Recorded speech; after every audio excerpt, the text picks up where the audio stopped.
happened. And then we began to read the book, and we have it back here on the table, Foundations, Their Power and Influence. We found that the great foundations had been working to influence the American people to bring communism to China and to bring socialism and communist ideas into America. And then we learned about the Council on Foreign Relations. And then in 1966, a little-known professor back at Georgetown University named Carroll Quigley wrote a book. It was called Tragedy and Hope, A History of the World in Our Time. And it was a fascinating story because it talked about a secret society which had been organized and had led to the development of the Council on Foreign Relations. Even more intriguing was the story of what happened to that book, because it was initially published and distributed by Macmillan, and no sooner was out than suddenly Macmillan was purchased by somebody else, and somebody destroyed the plates to the first half of the book. And, of course, there was a tremendous demand for the book. All the Birchers were reading it, and all the conservatives were reading it. And all over the world, people wanted the book, and, of course, it was unavailable because somebody had destroyed the plates to the first half of the book. Now, Professor Quigley was a liberal, and he saw nothing wrong with the secret society or any of the things he had uncovered. He just thought that people ought to know about it, and not only that, but he wanted the money that came from the royalties.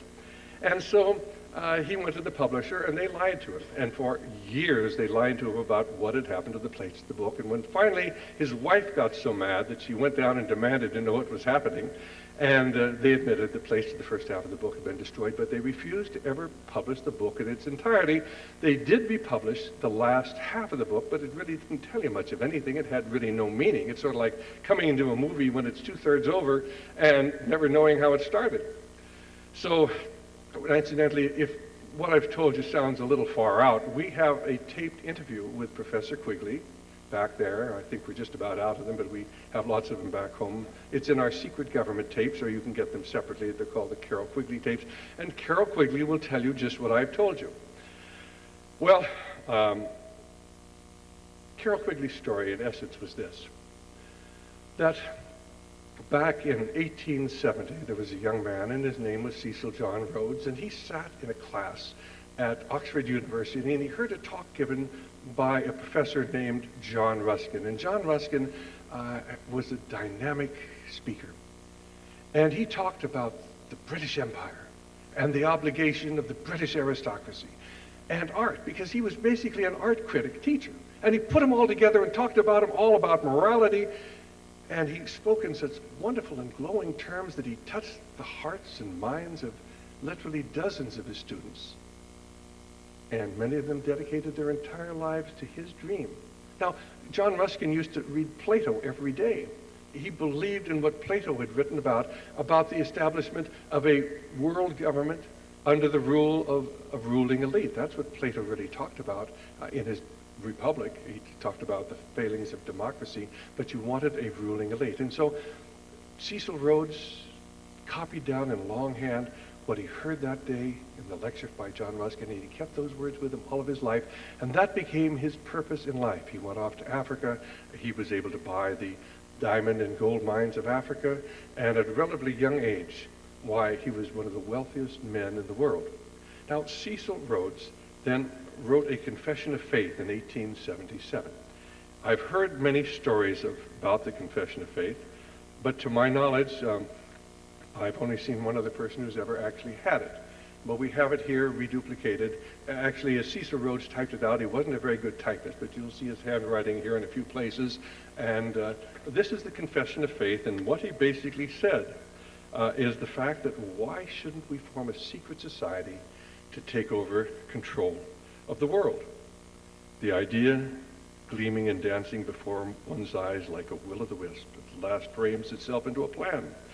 Why should we not form a secret society with one object, the furtherance of the British Empire, for the bringing of the whole uncivilized world under British rule, and the recovery of the United States, for the making of the Anglo-Saxon race, but one empire? And of course then, he attached this to the first of his 7 wills. And actually he attached that to the first 5 of his 7 wills. And then he set out to recruit men to join this secret society.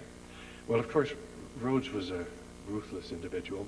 He was ruthless in dealing with people who thought he was his friends. He was ruthless with the natives of Africa. He would befriend some tribal chief and tell him, what a great friend he was, and then he'd send the British troops in to slaughter the people. He went into the Transvaal Republic, the Orange Free State, and befriended the Afrikaners, and then tried to create a revolution there in 1895. And finally, they got the Boer War going in 1899, and the Boer War was certainly one of the bloodiest wars. I mean, you're talking about, a very, very small nation. The Afrikaners, there weren't that very many of them. But at the end of the war, there were 100,000 British casualties, and only 7,000 Boers were killed. One of the greatest tragedies of all time for the British. Well, we know a little bit from reading Tragedy and Hope, and that is that the secret society actually was formed. And in the inner core of that secret society, according to Professor Quigley, there were three men: William Stead, Lord Milner, and Lord Brett. Now, William Stead was the publicist, and he handled the propaganda in London, whipping up support for the war. Milner was the High Commissioner in South Africa, who promoted the war. And of course, Brett, who later came to be known as Lord Esher. Lord Esher was the advisor to the King of England. And of course then, so they used the king, they manipulated the king, they manipulated the press, and they had their war going. And of course, at the end of the war, why Milner took over control of everything. Cecil Rhodes had died in 1902. And then, of course, Milner got together a group of young men who'd come to help him to rebuild. Now, they destroyed South Africa. They burned all the farms. They killed all the animals. They destroyed everything. And now they had to rebuild it after destroying it. And so a group of young aristocrats came from England, and they joined with Milner. They came to be known as Milner's Kindergarten. And then in 1909, they returned to England after rebuilding this nation that they destroyed to form something that was known as the Round Table. And the Round Table then operated as a front group for the secret society. And of course, it was operational then during the First World War. And although Professor Quigley doesn't really tell you, they were instrumental in creating the First World War. They were the dominant force in bringing England into that war. And the man who was primarily responsible was Sir Edward Grey, the British foreign minister, who, although Quigley denies it, was obviously part of their movement, and we can tell you later how we know that. Well then, of course, after the war, they've killed all the graduates of Harrow and Eton and Harvard, and Oxford and Cambridge. They've lost a whole generation of the youth of England. And so they approach Americans at the Paris Peace Conference, and they say, you've got to take over leadership. I mean, we want to have world government under Anglo-Saxon domination. The only country that can do it is America. And then Professor Quigley tells us how the Council on Foreign Relations was formed out of these meetings. It's all there in the book. And of course, he tells us how they took over the control of our banks and our foundations and our corporations, how they took over the control of our government. It's all in Tragedy and Hope, a history of the world in our time. No wonder somebody destroyed the plates to the first half of the book. Well, it's a fascinating summary. If you read pages 324 of the book, he tells you how the central banks are going to work to create a feudalistic system throughout the world. On page 325, he tells you the most carefully kept secret of banking, and that is that banks create money out of nothing. On page 866, he will tell you what the plan is. You're going to have elections, but it's not going to make any difference who you vote for, because they're going to control who gets elected. And they're going to number every one of you at birth. They're going to follow you through life, through your education, your service, maybe voluntary, maybe military, through your health insurance, your disability benefits, your old age benefits, and even the death benefits. And you're going to be totally controlled. Isn't that wonderful? And he thought that was really wonderful because he looked upon us common people as the petty bourgeois. That was his term. The people who supported Berry Goldwater. He had total contempt for you and I, but he was brilliant. And we owe him a debt of gratitude. He was a genius. I mean, I poured through his papers weeks on end trying to understand this man and really what it was all about, what motivated him, what energized him. On pages 950, and of course his most famous statement, and I'm sure most of you have heard it, he just simply talks about how these foolish right-wingers believe that they're communists in the American government. And they thought that the communists were responsible for Eastern Europe going communist, and the communists were responsible for China going communist. And these right-wingers, these foolish petty bourgeois, don't understand. This myth, like all fables, does in fact have a modicum of truth. There does exist and has existed for a generation an international Anglophile network which operates to some extent in the way the radical right believes the Communist Act. In fact, this network, which we shall call the Round Table Group, has no aversion to cooperating with communists, and often it does so. I've studied this for 20 years and was permitted for 2 years in the early 1960s to examine its papers and secret records.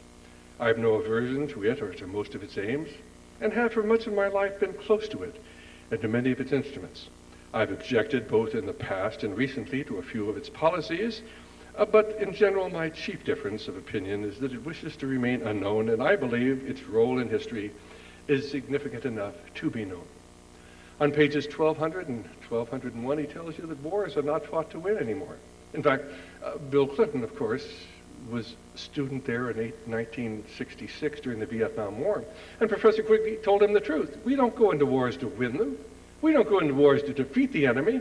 We just go into wars to further our own interests, and we leave the other government intact so we'll have somebody to negotiate with. Is it little wonder that Bill Clinton, understanding what this war in Southeast Asia was totally a phony war, should you be surprised that Bill Clinton didn't want to risk his life fighting in the jungles of Vietnam when he understood the power elite didn't want to win that war? An awful lot of brave men died, but what did they die for? For the limited aims of our power elite. Well, on pages 1247 and 1248, he lays it all out. He says, we have a two-party system. But most people talk about a right and a left, a conservative and a liberal. There's a difference. No, you don't understand. What we need are both political parties just the same. So you can vote one party out as often as you want to. Vote out the rascals, but it doesn't make any difference because the same foreign and domestic policy continues. He had it all laid out in the book. Little wonder the plates to the first half of that book were destroyed. But this is not the first time. I can give you example after example of active suppression of books here within the United States. Well, 1972 came, and a book came out called None Dare Call It Conspiracy, and I'm sure most of you have read that. It was written by Larry Abraham and Gary Allen, and this took Professor Quigley's work and then it sort of put a little twist on it, and part of that was, who's really responsible for this are the bankers, and they all have Jewish names: Rothschild, Goldman Sachs, you go down the line. But they never mention any of the other central bankers. The predominant number have nothing to do with being Jewish, but it sort of laid that background for anybody who talked about the conspiracy to say, well, they were anti-Semitic because, then they talk about the two classes of stock, the A stock and the B stock, and the A stock's all owned by the Europeans, and they're getting all the money from all the interest that we're paying for bonds. And it's a great story, but if you study it, it just isn't true. And then, of course, I think the real crux of the book was that communism is controlled from New York City. And, of course, Nelson Rockefeller had gone to Russia, and they got rid of Khrushchev. The very weekend that he was over there, they got rid of Khrushchev. And you know what that means. And there were a lot of Americans who said, yeah, but it seems logical. I mean, we've financed communism since its very inception, and we have. There's no question. I mean, if you want to go in the background of financing communism, you haven't read Anthony Sutton's 3-part trilogy on Soviet Western technology and Soviet economic development put out by Hoover Institute. Why, I mean, it's all there. We financed communism from its inception. You get hold of Herbert Hoover's memoirs, and of course he was in charge of relief during immediately after the First World War. 95% of the relief efforts sent to Russia massive amounts of food and medical supplies, and where did they go? To the communists. 5% went to the anti-communists. Now, that's hardly what you would expect if Russia was really a danger to America, and if the Russians were really trying to destroy capitalism. Is it? It doesn't really make sense.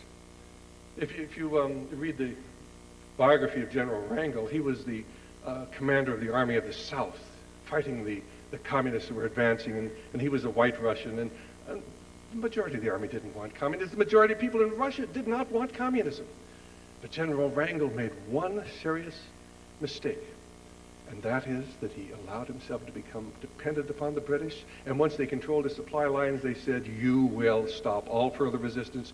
You will retreat to the Black Sea. You will be evacuated, and that's the end. And General Wrangel never understood what was going on, but what he didn't understand was that the English government at that time was totally controlled by Lord Milner and his people. Because in 1916, when Lloyd George was elected the Prime Minister of England, replacing the initial Asquith, who was the initial Prime Minister, who got England into the war, and the English people wanted to get out of the war. What they didn't understand is that Lloyd George had a secretariat, and 4 of the 6 members of that secretariat just happened to come from the 20 or 30 people that were in the round table. And there was a war cabinet. Who was on the war cabinet? Why, Lord Milner and 2 other men. But the entire staff of the war cabinet, 2 of them were selected by Milner and 2 were selected by Lord Esher, or who was Brett, who was one of the 3 original members of the secret society. And of course, there was Brett, there was Lord Esher advising the King of England. It was all controlled, it was all contrived, and they fought 4 bloody years for a war that was fought simply to destroy the infrastructure of Europe, so that they could bring in the League of Nations and a new world government. And if you want to challenge that, we can give you some of the documentation on it. Well, anyway, this is an amazing, amazing story that Professor Quigley laid out in Tragedy and Hope. But the question was, how did he know it? I mean, if you read Tragedy and Hope, there's not one footnote. Not one. So, 1980, I decided I was going to find out what the basis of this was, and I went back to Georgetown, and I spent several weeks going through his files, and that's where I found the tape that we have, a taped interview with Professor Quigley where he tells you the story about how his publisher destroyed the plates in the first half of his book, and then he talks about the symbol on the back of the dollar bill, the occult symbol, and he says, you know, these crazy right-wingers, they're coming to me and they're telling me that that's the symbol of the Illuminati. He said, that isn't the symbol of the Illuminati. That symbol goes back 5,000 or 6,000 years. That symbol has been used in pagan and ancient and mystery religions for 5,000 years. And most people don't know that. Most people don't know where that symbol comes from and why it's significant that on the back of the American dollar bill, this symbol exists. Well, anyway, I went through Quigley's papers. And of course, how he found out about the secret society. I mean, how do you find out about a secret society when everybody's sworn to secrecy? Well, one man, in fact, there were 3 men who told us the story, or told him the story.